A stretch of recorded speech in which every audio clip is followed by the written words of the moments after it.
Okay, class, welcome back. This lesson is going to be on the principles of design. In my class, there are going to be 10 principles of design that you are expected to know. It does not mean that if you go to graphic design school sometime and they say there are 12 principles, there are 11 principles, or 1,000 principles, um, everybody can define their own principles. These are the 12 principles I expect you to learn in this intro class. If you know that, you'll be ready for the tests, and it'll help you with your future projects. Okay, so we'll move on.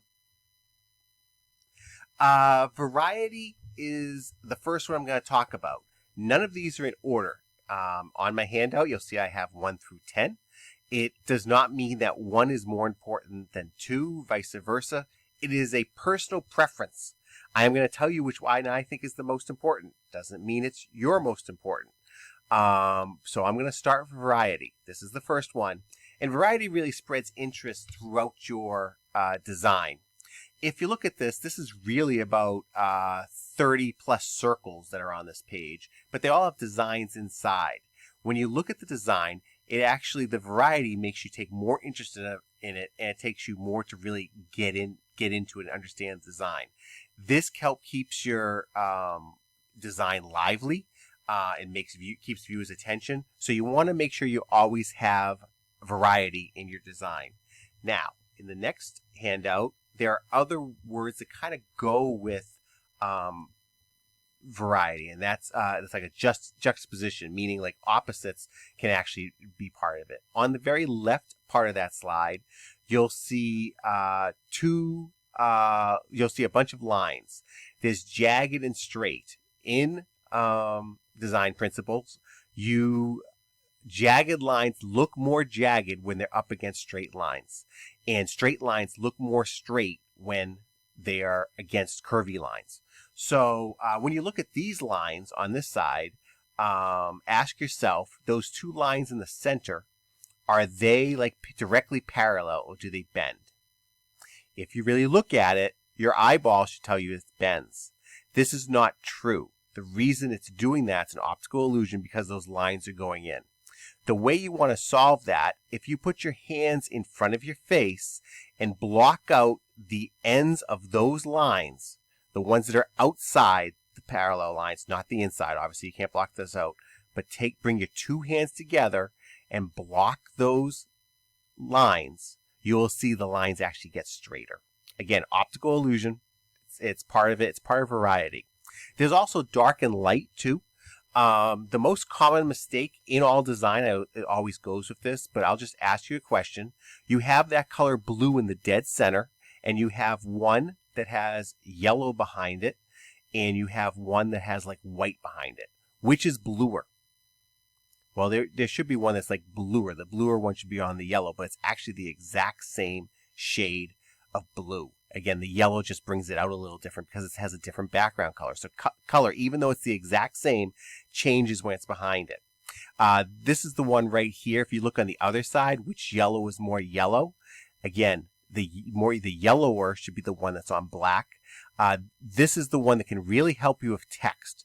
When I see people write text, almost all the time they'll pick a color for it, and say they have a dark background, they'll put it in like blue. They'll put it in a dark color. It's a mistake. You lose your text. You should always think of black and white paper. That's why we give you black and white paper, because you can actually see it. You can read it better. And what you want to do is have black letters on white paper, or vice versa. So that goes to dark and light. When you start mixing the colors in the middle, you got to figure out if your color is light, like a yellow is a light color, or if your color is dark, like a blue is a dark color. The one mistake I will always see is there'll be yellow letters on white paper, can't read them, or the more common mistake is you'll have like blue words on a black background. You definitely can't read that. Always be very careful about that. Make sure you can read your text, see your stuff. Your design isn't any good if no one can interpret it, no one can see it. The next picture I want to do is hierarchy. The next principle of design is hierarchy. Hierarchy and it goes with newspapers. It's a visual ordering of what's important on this day, and the designer will do this. Newspapers are critical in this. They're the ones that are always using hierarchy, and websites do too nowadays. This was when the Bruins last won the Cup, 2011. What is the most important story of the day? Obviously, the Bruins winning the Cup. You get that in the design because the headline is bigger there. They have a bigger picture for it. Everything is focusing your attention on the Bruins winning the Cup. Actually, at the bottom of that page are the person who led our state house at the time, not the governor, but Speaker of the House, I believe. He was guilty and went to jail because of a kickback scheme. That would be a huge story on most days. But the Bruins won the Cup that day, that was the leading story. And the editors made sure you knew that by making sure that that was the biggest thing on the page.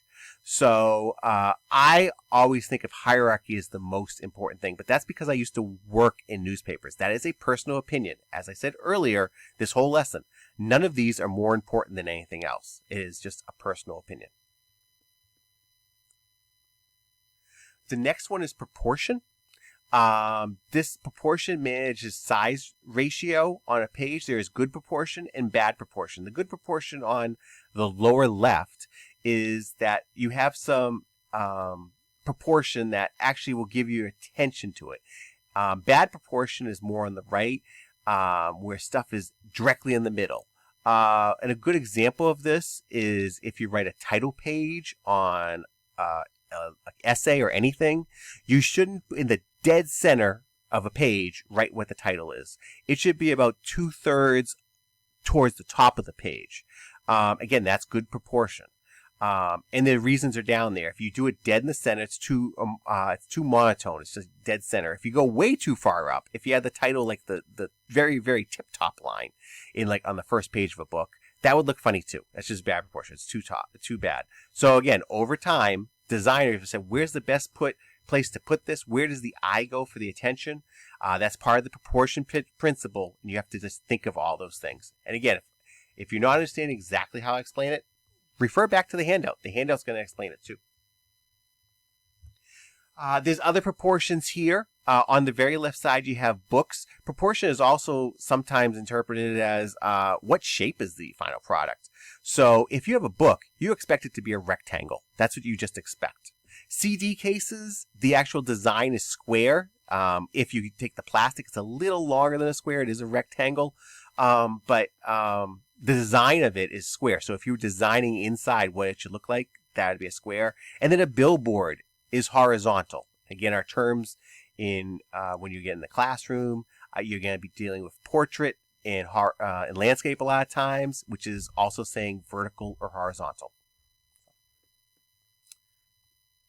The next one is scale. The scale principle is goes with the actual size of the elements. That's what I'm talking about there. So you see the picture on the left is when the Red Sox won the World Series.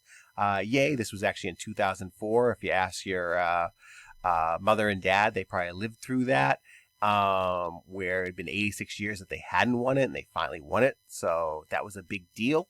And again, the designers of the Boston Globe that day said that that was the biggest story, and it was a huge story at that time. On the left, there's other things. You just have these boxes in there. It has a scale, and they're actually all the same size. But again, the way the picture is taken, the angle of it, the scale proportion is used there because they continue to get smaller. So again, think of that. Scale often establishes hierarchy. That's why I use that paper example.